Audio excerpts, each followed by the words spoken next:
PatioKitsDirect.com. Today we're going to go over how to measure your L-shaped patio cover. Here you'll see a representation of the most common type of L-shaped patio cover. We refer to this as break at the house.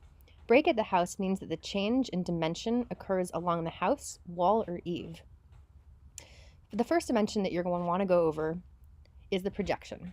The projection is your dimension from the house to the very end of your total shade portion. What's important to note here is your wall attachment or eave attachment.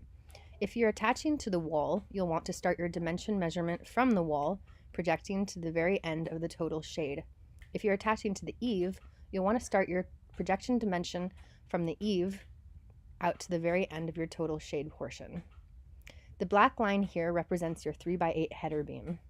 The white posts here represent how many posts you're going to need. You'll have 2 at either end of your patio cover, and we'll let you know how many posts you'll need inside based on the total size of your patio cover.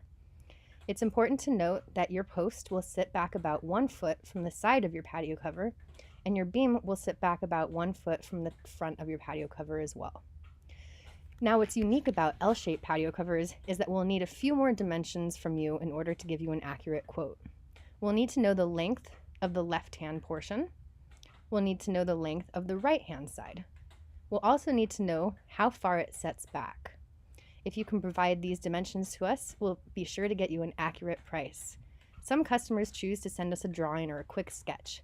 This will help us to provide you with what dimensions you might need.